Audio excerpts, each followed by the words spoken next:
Well, hello, hello, hello. I am so excited to be here with all of you. My name is Winnie Sun. I'm executive producer and host of Modern Mom Monday. And we are so excited because today is the number one, the absolutely first episode of Modern Mom Monday. Thank you so much for all of you for tuning in. We are broadcasting live today, completely live. And you can join us on Facebook, on YouTube, as well as Twitter, on so many different channels. And we hope that this information is helpful for you. This was a project that my friends at Modern Mom and I came together with. We wanted to bring you content that's relatable, that's important, and things that are going on with you and your life. So today, we are starting off with two incredible guests that we are so excited to introduce to you. First off, as we know, the pandemic is something we are living and breathing right now. You are probably, I'm going to guess, joining me from the comfort of your living room, your home, and maybe some of you are joining me from work. But irregardless, I think we would all agree that from March to now, many of us have experienced a complete changeover on our lives. So today, I'm very excited to welcome two guests for you, the one and only Dr. Jill, and as well as Hedreich Nichols. First of all, Dr. Jill, thank you so much for coming in. How are you today, my friend? Thank you, Winnie. I'm doing great. How are you today? Great. We are so excited to have you with us. Can you give us a quick intro of where you're at? What do you do? And maybe your thoughts of how you're doing. Great. Well, I'm a private pediatrician. I'm an owner of my own practice in Nutley, New Jersey. We see children all the way from 0 to about 23, 24 when I have to kick them out. And so we have a thriving private practice. I'm an author of a children's book called The Universe is Listening. And I do some speaking engagements. And I love spending time with my family when I'm not at the office. And we have a really great balance. And I'm happy to share all that today. Thank you. And Dr. Jill, I also know that you are not only an award-winning pediatrician, but you've been voted many times as top doc in Jersey. So congratulations on all your accolades. We are very honored to have you with us. And without further ado, the one and only Hedreich Nichols, who is joining us from the beautiful where? Arlington, Texas, North Texas, right down the street from Cowboy Stadium. Not that I'm a Cowboy fan, just saying. You're not a Cowboy fan. Is that okay? That is, in Texas, it's generally not, but Steelers forever. Sorry. I feel like you're in the wrong state today. I know. But we are so excited to have you. Maybe you could share with our viewers here today who you are, what you do, and maybe most importantly, how you're doing. Okay, I am Hedreich Nichols. I'm an educator. I teach children technology in middle school in an IB setting. I teach teachers how to get better at doing tech and social justice things. And I have two children's books coming out in January on anti-racism and Black Lives Matter movement. They're kind of it's a library series to help educate children. And working on my first full-length book on equity strategies for teachers. So excited, got a lot going on. Oh, host of Small Bites, Friday nights on YouTube. I forgot that one. Small Bites on YouTube, very cool. I feel like you've got a lot of stuff going on. You are one busy lady.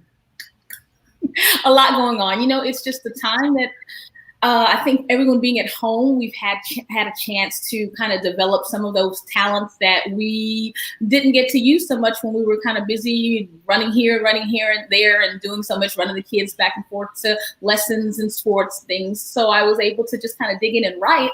And so those are the things that came out of that. Wow. Well, we feel very grateful that the two of you are joining us because as we know, many parents are really confused about what's going on with the pandemic, with the coronavirus. And I'm sure that both of you have been hearing and reading of a lot of the concerns that we as parents have. As you know, I am a parent of three little ones downstairs. My oldest, I have an 11-year-old, an 8-year-old, and a 6-year-old downstairs.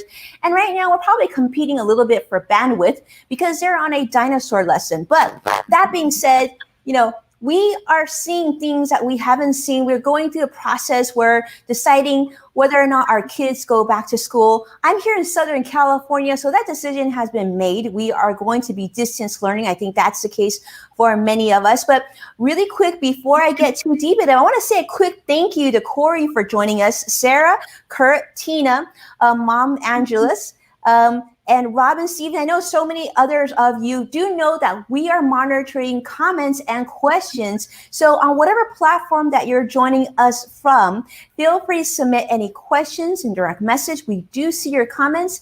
And if there's anything you want to ask after the fact, you can always send us a comment and we'll make sure that those get to Dr. Jill or Hedreich as well. So not to worry, we hear you and we appreciate you being here. And if you don't mind, while you're here with us, feel free to invite friends and family that you think would benefit from today's discussion. Today's discussion, we're talking about the coronavirus and what this means for parents that have children and not sure about all these decisions. And also because we're hearing so much conflicting information in the news. Dr. Jill, this is something that I know you know very, very well. You see a lot of parents with their children, and there's been a lot of concern, right, of what this means. And are our children immune? Are they immune to the coronavirus? Are they just as prevalent to be contracting the coronavirus? And are they going to spread it as rapidly if they go back to school? Dr. Jill, what sort of questions do you see parents asking you these days? Well, first of all, Winnie, I have to give a shout out to every parent in this country. A pandemic is nothing any of us regular people were ready for. And the way that I've seen my small little corner of the world handle this, the parents have maintained their grace. They've stayed calm, tried to take deep breaths. Yes, there's yelling at home. And yes, there's too much screen time. And yes, there's too much snacking. And there's so much, but people are keeping it together. And I'm so proud of everybody. So first of all, to all the moms and the dads listening, great work on just getting through this the best you can. I find that every parent that has a concern in my practice, it turns out that I can tell them, well, the last 5 patients have said the same thing. And I don't say it to downplay it. I say it to make everybody feel like, again, we're all in this together and everyone's in the same boat with trying to juggle their own work. They're juggling homeschooling their children, not being able to get out and be around friends. And there's a lot of consequences to that. So it's a very difficult time. Probably in the 15 years I've been practicing, these are the toughest questions I've had to answer for my families. So one of the big questions that I do get, Winnie, is my child safe? And I've had many parents crying over the fear that their child will get this infection. So there is a lot of biology to it and biochemistry, medical stuff as to why children are less susceptible to this coronavirus infection. But it's as much as it's like the flu, it's very unlike the flu, and children are faring much better than adults when they do get the infection, and they're not even getting it that frequently as we thought they would in the beginning when everyone was getting sick. So Dr. Jill, have you actually had patients contract the coronavirus at your practice? So I'm happy to say that we haven't had any in our practice. However, families do go to urgent cares, and with the way our medical system is, urgent cares have been given a lot of testing before the private practitioner has in our world of pediatrics. So we have some families coming up positive where they've told us that they went to the urgent care and tested positive, but we are not, the recommendation is not to test just because you're scared or just because you're wondering if something the child had a few months ago was the infection. So I have to thankfully say I have not had any patients who've been ill from coronavirus. Have some people probably walked through the practice with it and we don't know, or they're not coming in and we're doing telemedicine visits for sure. But for the most part, we haven't had anybody, and thankfully no one has been hospitalized with it in my neck of the woods. Well, Hedreich, what about you? Have you had any students or teachers that you know who have contracted the coronavirus? Yes, we've had some losses in our community. I don't know if you know about our population here in Texas, but over 50%, well over 50% of our students in Texas are Blacks and Browns and communities that are disproportionately affected by COVID. And so we will be coming back to school with some trauma, with some, some losses in the household, some losses in the families. And I think that statistics bear out that 1 in almost 3 people has been affected by a death with COVID. And so unfortunately, yeah, we are seeing some of those losses. Wow, 1 in 3 families. That is incredible. Yeah. Well, let me ask you this, Hedreich. So school's about to start soon, right? And I know there's been a lot of discussions, obviously with parents as well as teachers. There's a lot of concerns. What does school starting in your neck of the woods look like? What does that look like? I know here where I'm at with my kids, it's all distance learning. There's actually no option to go back yet. Is that the same where you are in Texas? Texas is a really big state, and we have a lot of different voices that are being represented, and every district is kind of able to make decisions on their own. I will say we have a lot of districts that are starting online, but there are some that are starting face-to-face as well. So I know that I work in a public charter, and we have a large population of communities that are disproportionately affected. And we are being very, very careful. I'm really proud of the work that they've done to make sure that we have really good distance learning for as long as we can before we put our kids back into the classrooms. And once we actually have to go back in the classrooms, which at this point we're not quite sure when that will be, sometime after September 8th as it stands, they're really working with the health department to make really good plans to make sure that we are following social distancing, that we are able to wear masks and visors, that we can make it as safe as possible for everyone who will be back on campus. We are offering 3 options: a hybrid option, a face-to-face option, and a full virtual option. And as a parent, I'm not sure where I will fall, but as a parent, my son will be learning 100% online this year. So as a parent, you have chosen 100% online for your son. But as a teacher, which will you be teaching in person, or are you going to be because I know you're also very strong in technology. Are you doing distance learning teaching or in-person teaching? That's a very good question. So you don't know yet. Yeah, that's all I got. Yeah, it's still kind of up in the air how everything is going to go after the initial distance learning phase. Gotcha. So, Dr. Jill, in our city here, I'm actually in Southern California in Orange County, and there actually we were believe it or not, we were trending, probably not for the best reasons, a few weeks ago, about the Orange County Board of Education was very adamant that children should go back to school, but they should also go back to school without social distancing and without masks. And there was a lot of uproar, and the governor then came in and said, no, everyone's going to be sort of distance learning for the short term. How do you feel about that as a pediatrician and as a parent?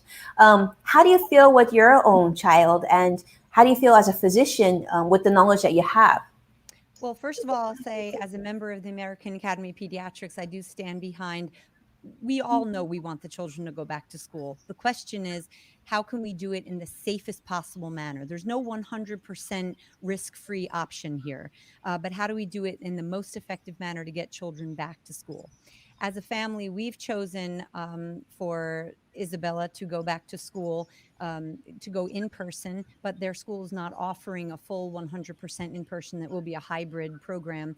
You go for 2 days of the week and home for the other 3, and switching around like that. So we've opted, because she's 11 and can wear a mask, and they will be socially distancing, keeping the desks apart, being very mindful of the ventilation and the recess and lunch times and all those kind of things. We felt comfortable enough to send her. Gotcha. Thank you for that. I think, that I think is a really reasonable concern and questions and whatnot, is our children's ability to most importantly keep their relationships with their friends, right? Have that social interaction, but as well as being mature enough to keep social distance and make sure that they keep their masks on. Like, for example, I know, like, my 6-year-old, even my 8-year-old, like, we go bicycle riding, and I remember, like, within 10 minutes, they all want to throw their masks on the ground, right? There's just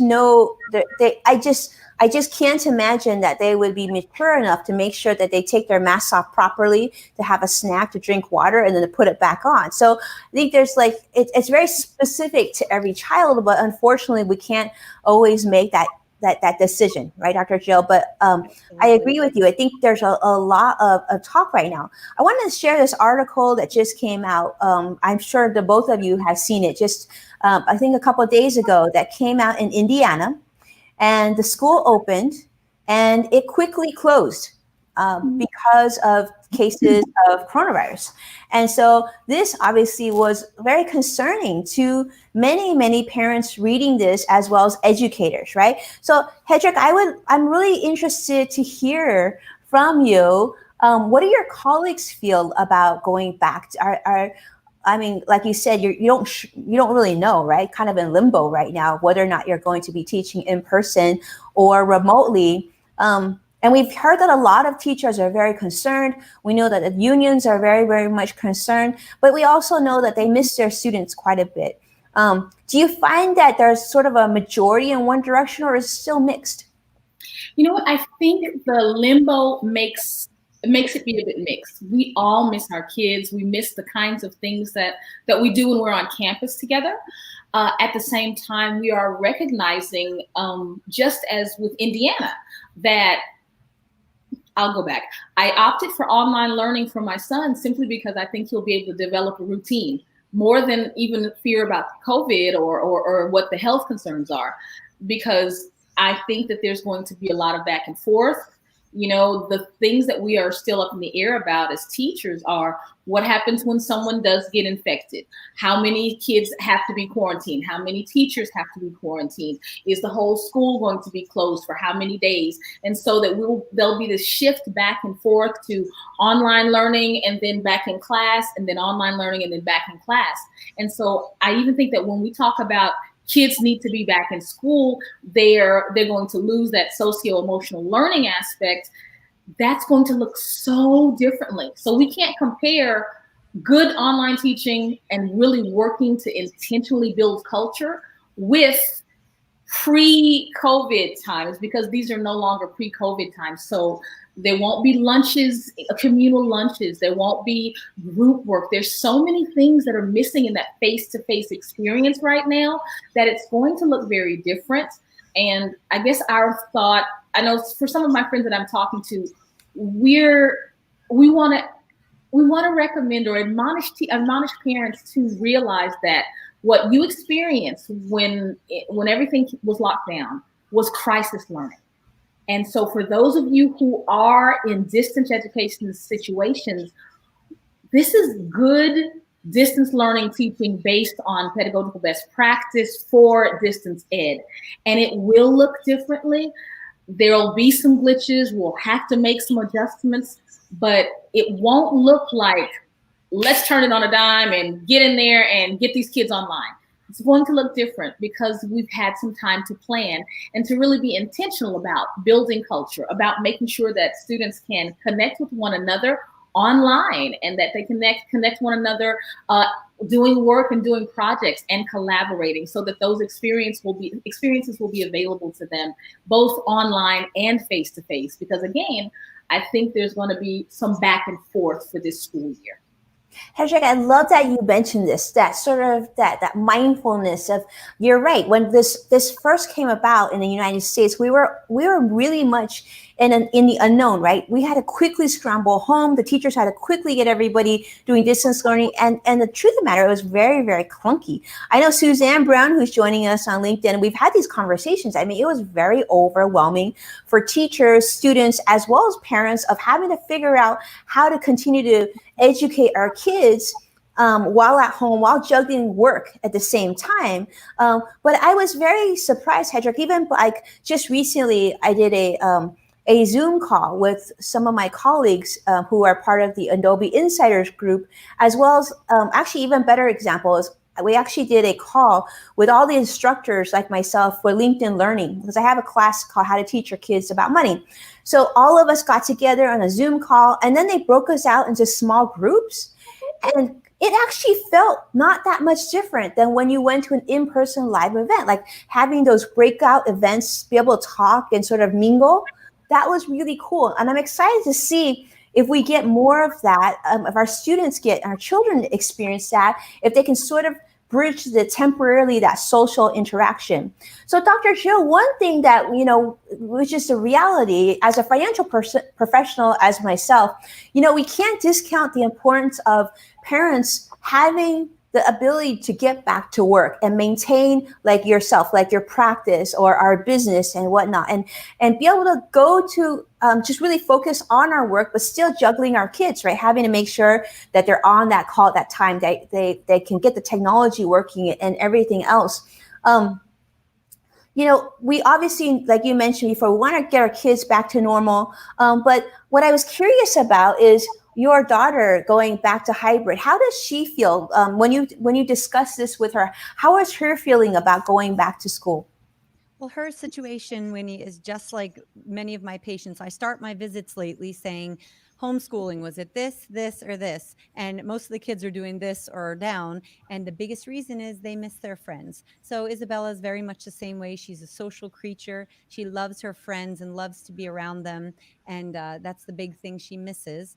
And and do the children like to be home? They sleep a little later, they're in their own house. It's nice to be with their mom and dad. I see even older children, 11, 12-year-olds, who are getting a little bit more attached than they thought they would. So I think that there's pluses, minuses, and Isabella just really would like to get back with her friends, and she enjoys learning. I'll tell you that many parents have told me that their children actually have learned better in the school system, of course, in the school setting, because there's less distraction. And then other parents have said there's less distraction at home. So I'm just getting so many angles. Parents are learning about their children in a way they've never known them and seeing them in a light that's so brand new. And it's really giving a lot of people, food for thought about how they want to continue to raise their children. Yeah, absolutely. I would agree with you, Dr. Joe. I mean, I have 3 kids. They couldn't learn any differently from each other. And so Suzanne Brown, I just want to share with you, I know, is also a boy mom. And she says she would love to learn your thoughts about helping kids socialize and maintain connections with friends if they're doing distance learning. Hedreich, take it away. What do you think? How old is her son? Her kids are a similar age to my kids. So I would say, give you an elementary school. Okay, there's some really fun things you can do online. Go Noodle, it's designed actually for the school as brain breaks. I love Go Noodle. Aren't they great? Go Noodle is great online. And you can set up a Zoom meet. So you set up a call and you can share a screen where you put up a Go Noodle or a dance video or something from Nearpod where they can all have a kind of a watch party and let them do that together. You can also make sure that they have the PS4 connection, the server connection, so that they can play Minecraft together. I know they're spending way too much time online, but that boy moms, you just have to let them hit the games every now and then. So they can do that together. And I was talking to my son, and he says he's really particular about the way he chats. He makes sure he writes. He said, "Mom, I just can't stand it when they don't write complete sentences and use punctuation," which is really funny. But it means that they're building language skills, they're building connections, and a Zoom is just a wonderful way to have kids meet, watch something quick, and spend time together where they can see each other and interact with one another. So I would strongly suggest that. I love that because that's actually what my kids do. My kids right now, on top of all the classes they're taking, we do have set up so they do play Minecraft with their friends. And it's really cute because one of my kids will be like, "Hey, mommy, can we set up Zoom? Because Wes really wants us to Zoom." So we'll put up a Zoom on the iPad. So they're talking while they're playing and then having this, like, it's as if they're hanging out. It's not quite the same, Dr. Joe, as you mentioned. It's just not the same. But it's sort of the best of the situation that we have right now because these are kids that, I just don't trust them going and making sure they put their masks on right now. But Dr. Joe, love to get your feedback on Suzanne's question too. Well, I think that a lot of it is online, like we have said. I do feel like the children, there are many families who have been telling me, "Oh, we're co-quarantining," or we're doing it together because we know that this family hasn't been anywhere and we haven't been anywhere. So there's some of that going on. I see a lot of families telling me about their children riding bicycles outside in their cul-de-sac with other families, but not going inside other children's houses. So there's a lot. One thing I do find that's a problem for some of my families is their poor children are looking out the window at other kids whose families are not socially distancing. And then they're wondering why they can't go out and play with their friends when other kids are getting together. So I think the mixed feelings among our population are really tough for some of the children. But in addition to the online things and being with friends, what I found is family, the friend of your brother and sister and mom and dad, that's what's getting enriched with all of this. Going out for family walks and bike rides together and things like that are also very important. And we're learning so much more about each other as families. And these children are getting chances to be more mature and do a lot of their learning.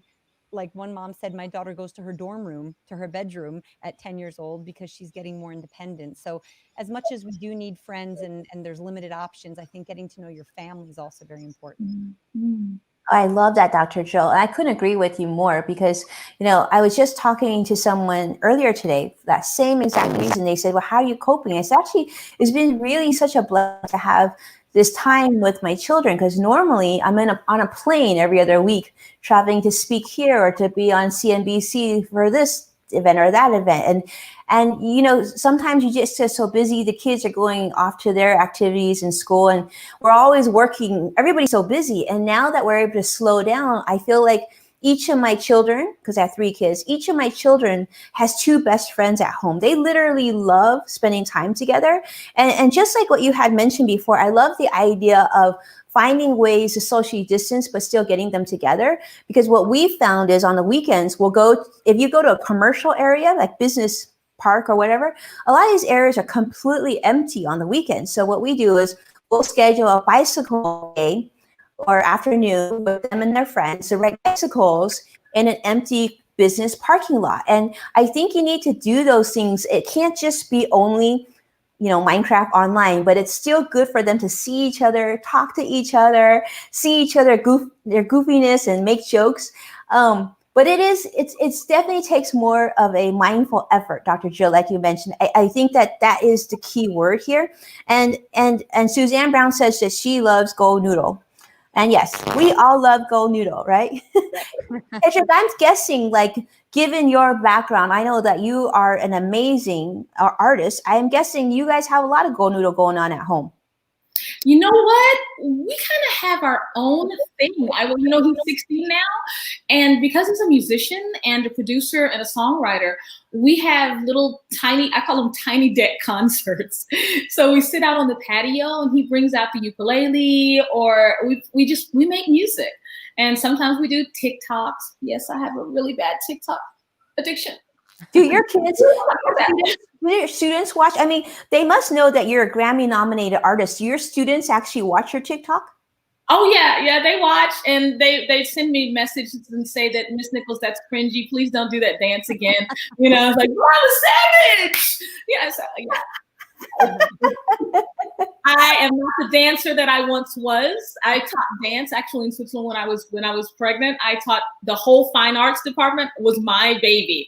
And wow. Now I have no idea where my dance skills have gone, but they have gone. I just can't keep it from the brain. So I doubt it. I'm sure they're still in there somewhere. I feel like COVID has a calling to bring it out. But that's another fun thing that families are doing. They're spending time making TikToks together, and making little, not just dance ones, but little humorous ones. And mama can throw it back. And so they always show up. My feed curates very, very much for families. And so it's neat to see the many ways. I love what you said, Dr. Jill, how families are getting to know each other and learning to spend time with each other and doing bike rides together. And so there's some good things going on. I'll say that. There's definitely a lot of silver linings, Hedreich. You're absolutely right. I think one of the silver linings is the 3 of us coming together and having this discussion because I'm learning so much from all of you. But certainly there's a good and there's a bad. But there's also a lot of parents who are feeling like they just are a little overwhelmed. There's all this misinformation. Dr. Jill, there's a lot of talk about vaccines. And I feel like we need to have this discussion. I'm sure you've read the news a lot of people are saying, Bill Gates said he feels that the vaccine will probably be available sometime in 2021. Dr. Fauci says perhaps he's carefully, but he's optimistic. He's careful, but he's optimistic. And we've also heard a lot of people saying, number one, they're not sure if they still want to wear masks. And number two, even if the vaccine's available, they don't know that they would actually take the vaccine. What are your thoughts on this? Well, first of all, I'll say that my expertise is in pediatrics, not politics, and that can muddy the waters a lot if you want to go down that road.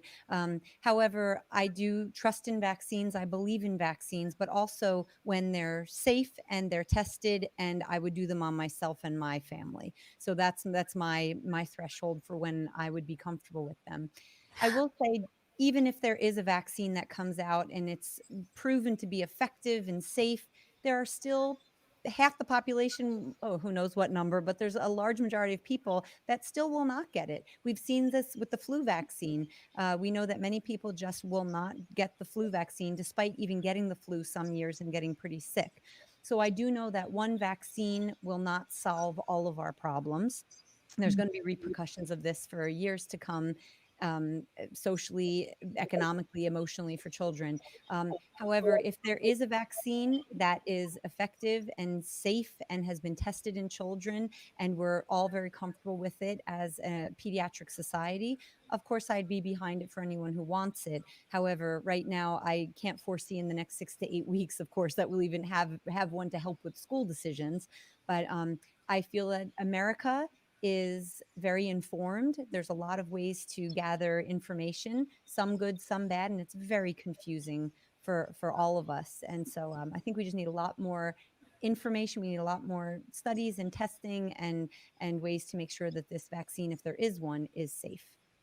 Great. I mean, Dr. Joe, I think that's a very fair assessment of what's happening here. There's a lot of information and we sometimes don't know who to trust, right? One day sounds very compelling and then someone else gives you a different thought process and you're like, that makes sense too. And then we're reading about other countries and what they're doing in Sweden and what they're experiencing in Japan or Korea. And it's all very confusing and it's hard enough for medical professionals to keep up. For those of us like myself who are not trained in medicine or science, it's even more confusing. So I can only imagine how that trickle effect is down. Hedreich, what do you think? Do you think, like, given the students that you work with and the parents that you work with, if a vaccine were to be here, right, and like Dr. Jill says, and encouraged by pediatricians, do you feel like most of the community that you work with would be comfortable with the vaccine? Or do you feel like, I don't know? You know what? I really don't know. I know that there is always skepticism, not always, but there's often some skepticism because of the history of Blacks and Browns with medical personnel just not getting adequate care. There's some statistics that I'm basing that on. And so I don't know that everyone would, are we the guinea pigs? That might be a feeling. I really can't say. I can't say, but I think that what Dr. Jill said about them, if it's tested, it's been proven, there's some time, then I think, yes, the feeling that it's being rushed, I think makes people perhaps a bit hesitant. I would agree with you, Hedreich, completely. I do feel the same way. I know I totally can understand the urgency to get this vaccine to be available, right? We all understand that, and we can appreciate that.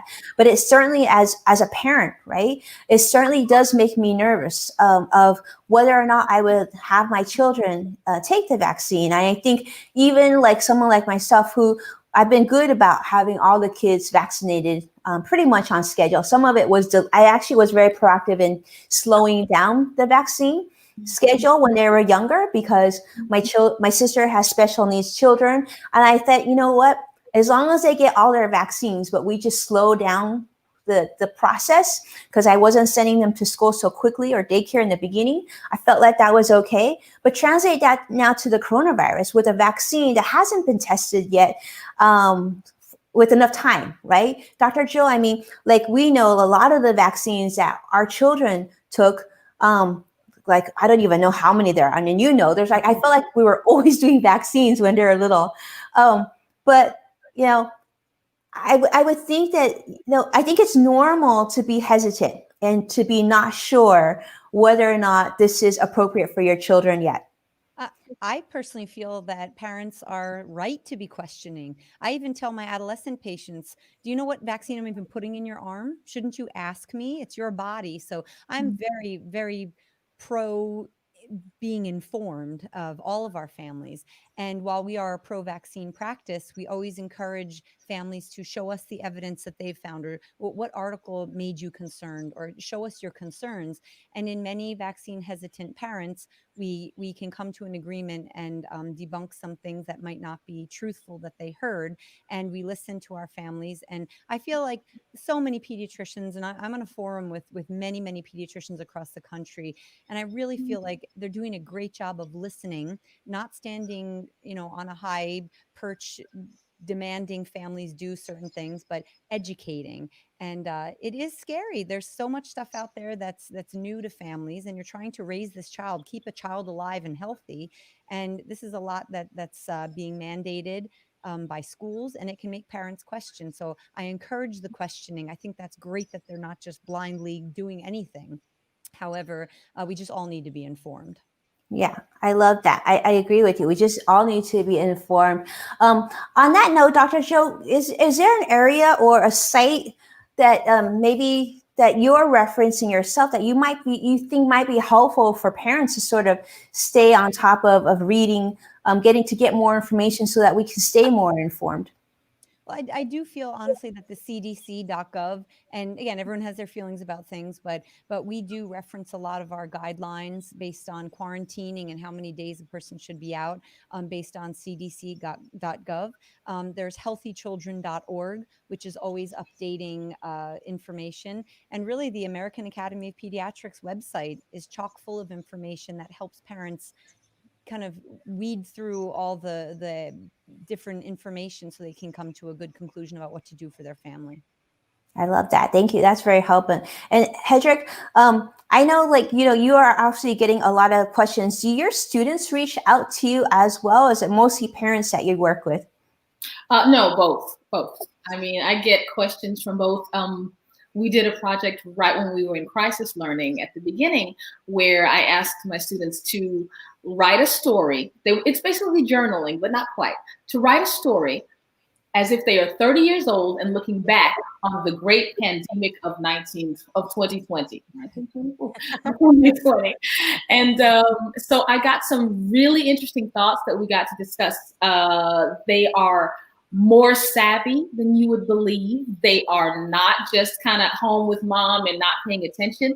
They have their own thoughts. They have their thoughts about school reopening. They have their thoughts about what's safe and what's not. I teach actually 11-year-olds and 12-year-olds and 13-year-olds. So I am impressed and savvy and surprised at how interested they are in finding good information, and not just kind of spouting something that you feel like an adult in the house said, but really making their own opinions and building their own ideas around what's good for them. So yeah, I'm kind of I know you have some really savvy students. So what do they say to you? Do they tell you that they're concerned? Are they concerned for their parents?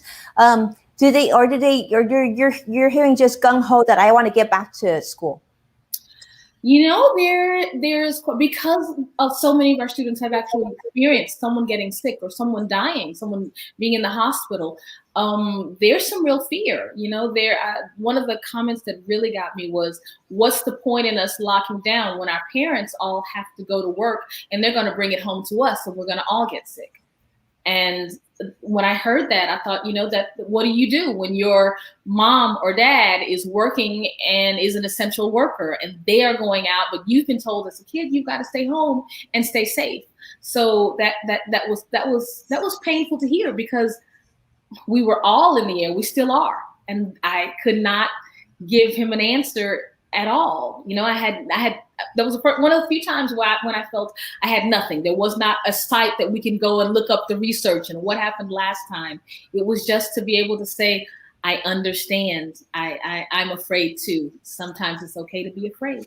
sometimes it's okay to be afraid. I've spoken from a true teacher, because I think sometimes you need to let them be vulnerable and share, and they feel comfortable sharing this with you. Hedreich, there's been a lot of talk in the news also about students who really rely on school for food, right? For a lot of resources, especially areas that they might not be able to afford, like technology and internet service even. And not only that, just even like air conditioning and having a safe place to be. Do you deal with any of that? Have you seen students struggle in that way as well? Yes, we do have students in our network that deal with food insecurity. What we've done in the North Texas area is pretty amazing. You can go to any school and pick up meals. So let's say, because I'm in a charter, everyone in our area, everyone in our school is not in our area. So maybe they might not be able to get to our school, but they can get to an AISD school down the street. So that was one of the things that I think teachers were most afraid of.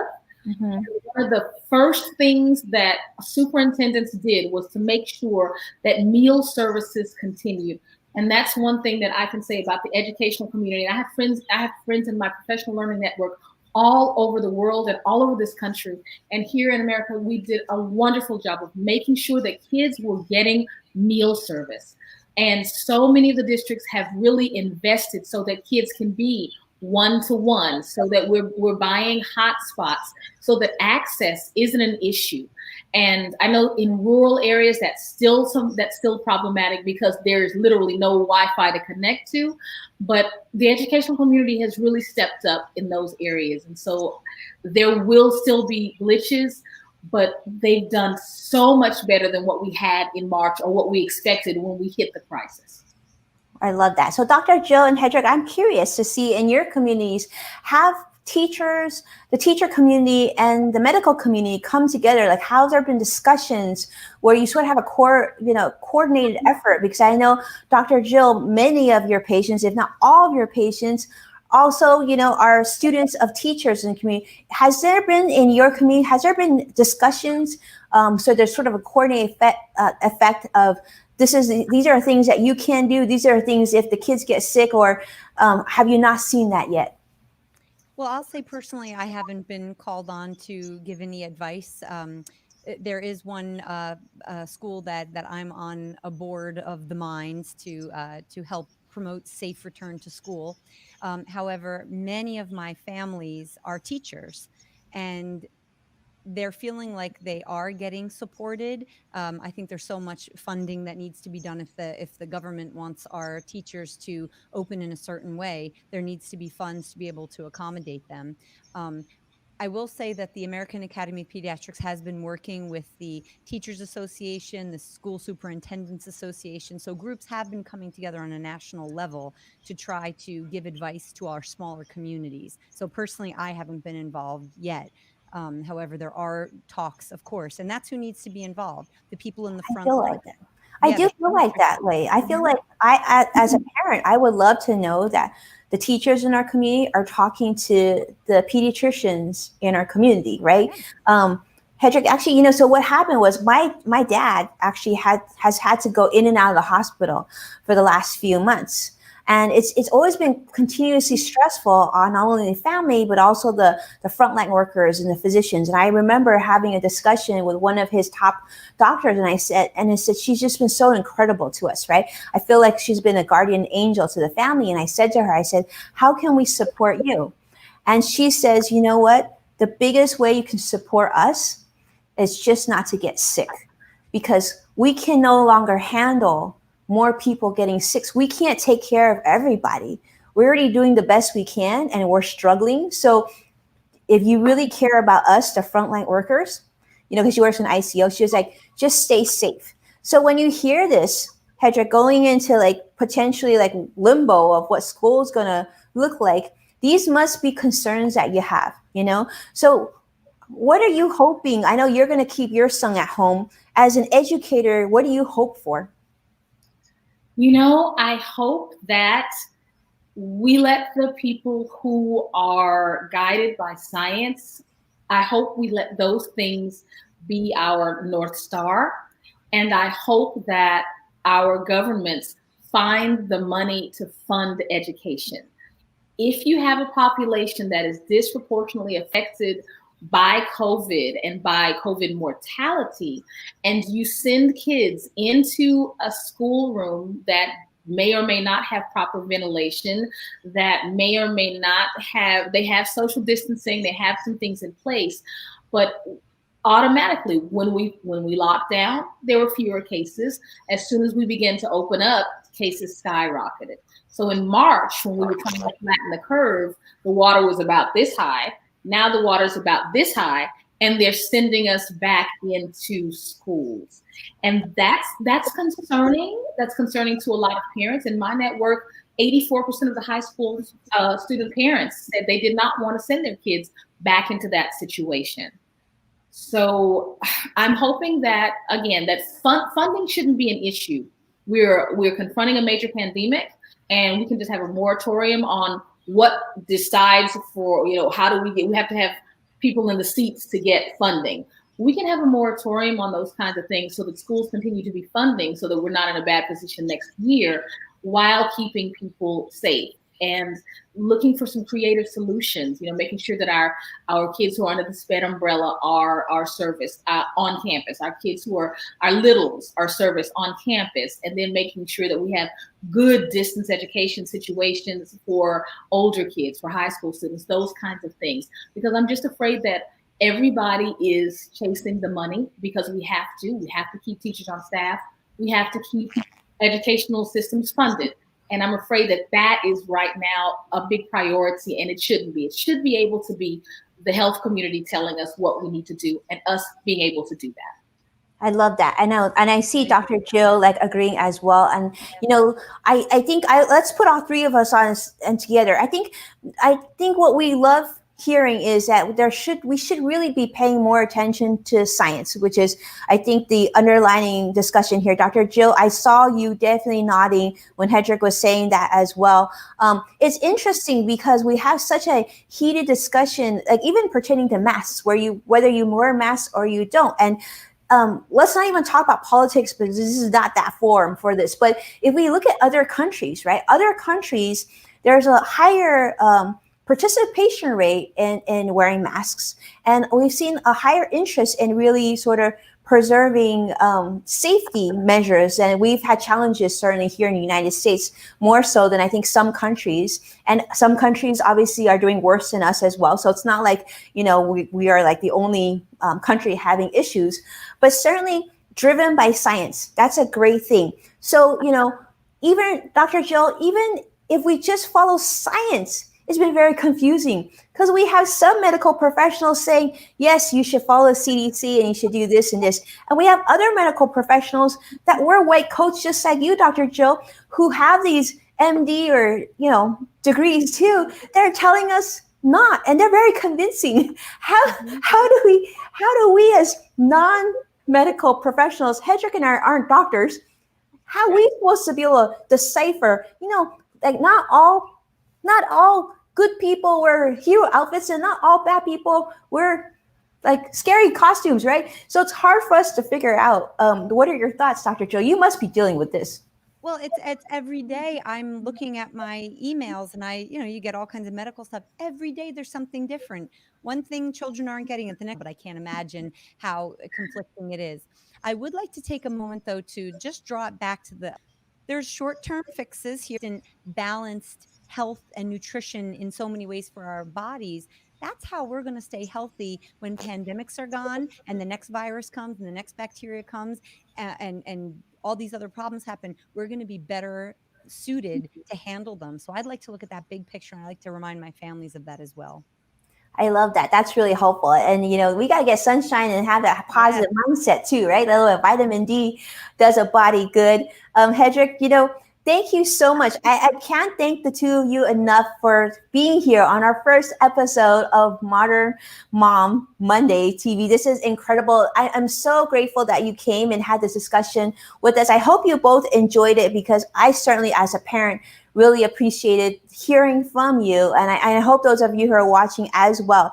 These are the kind of conversations I think we just have to have an open-minded discussion on in a very nurturing, supportive way. You know, there's so much stuff going on in the world already that the three of us can't control, but what we can do is we can come with an open heart and try to share as much as we can and just give different perspectives. I love that Dr. Jill, not only an award-winning pediatrician based in the East Coast, her daughter, she has elected to go back to school in a hybrid format. She's okay with that. They've had a conversation. That's the decision they've made. Then we have Hedreich joining us from the great state of Texas, different community. She's a teacher, and all experiences that she has, not only as an educator, but as a parent, making a decision for her son that he'll be at home doing distance learning. And really hearing from her that as an educator, she's in limbo, but she's also juggling the feelings of her students, just as Dr. Jill is taking care of her patients, as well as the parents of her patients and the community, because she's also on the board of a school. And helping make those discussions. I just wish we had more opportunities where we had teachers and doctors coming together more regularly, having these discussions based on science as well as based on feelings of parents. I think if we were to do more of this, more listening and with less judgment, we would probably all benefit a lot more. And one thing actually was so powerful. I heard this from a Gen Zer actually. She said, I think the key thing is if you're going to have a discussion about somebody or about a population or about a group, you got to make sure that you have that somebody at the table. And I think we would agree that if we're going to talk about science, we need to have an award-winning doctor. If we're going to talk about school, we need to have a teacher. And that's what we want to do with Modern Mom TV. We want to continue to have these open conversations without judgment in a safe place, but really be able to let you ask those questions, let you answer in your own way. And of course, let you, as you yourself know best, make the decision that's best for you and your family. So with that, I want to say a huge thank you to Dr. Jill Hedreich. Amazing. Hedreich, you too are amazing. Hedreich, I really want to hear you sing one day. But Dr. Jill, I would be if you're in the New Jersey area and you have kids, Dr. Jill is your doctor. I'm sure her wait list is very long, but obviously there's a reason. She takes care of all of them. Yeah. She takes care of all of them, and there's a reason why she continues to be chosen as one of the top doctors in New Jersey. So we thank you both for your time. Well, and a special thank you to Suzanne Brown and as well as Chuck Poole for introducing these two incredible ladies to me. I feel very grateful to be able to spend some quality time with you both. If you have any other questions and you want to follow up, we want to make sure to share where you can do that. Curtis, my wonderful producer, is going to share with you how you can follow along with each of these ladies and their information. Hedreich, why don't we start with you? Because I know you know social. So tell us where we can find you. You know what? I'm blessed with a name. I was talking with Dr. Jill before we went live. My name is Hedreich, Hedreich. I am the only one spelled like that in the whole wide world. So at Hedreich on Twitter, at Hedreich on Instagram, at Hedreich on Facebook, at Hedreich on Gmail. That's me. Hedreich. There I am. Look how, and I love it. I love it. And hopefully you'll sing for us one day too. There you go. Okay, that's how every show should have. All right, Dr. Jill. Now we know as a very busy pediatrician with a very full practice, social media might not fit in your formula if you're busy formula right now. So how can we follow you along? And most importantly, for those parents who are in the East Coast and thinking, you know what, I really want to see Dr. Jill, where can they go to find you? Okay, she has froze, so I will say that you can actually find her on her website, and we'll make sure that you see that. You see on the bottom of our screen, you'll see it tickering. That is Dr. Jill's website. But Dr. Jill, we were just saying that there's going to be a lot of parents who are on the East Coast are going to want to meet you, so we're actually sharing your website right now. Yeah, and everything is there at healthykidsnj.com. There's links to my wellness roundup blog and all kinds of good information. My physician assistant and I PJ Pimpinelli. The two of us do videos pretty often for our families to keep everybody connected. So you can watch those too. I love that. We didn't even get to that, but what a great thing to do right now with the pandemic is sort of over communicating. And I know the two of you have done this very well. Yeah, Dr. Jill with all her videos, Hedreich with all her videos as well. I think this is one of the things that we can do as professionals is to continue to speak to our audience. And so I want to thank my incredible friends at Modernmom who allowed us this opportunity to host this show and bring on additional topics that are front of mind to many of us, professionals and everybody else, and families. These are the things that we want to talk about. So if there's any other topics that you would love to see us feature on Modern Mom TV, please feel free to send us a message on the platform that you're on. We would love to hear from you, and we want to just say thank you. Thank you so much for being part of the community, and we appreciate your time. We hope that you stay safe, and we will see you again on another Monday very, very soon. Take care now. Bye.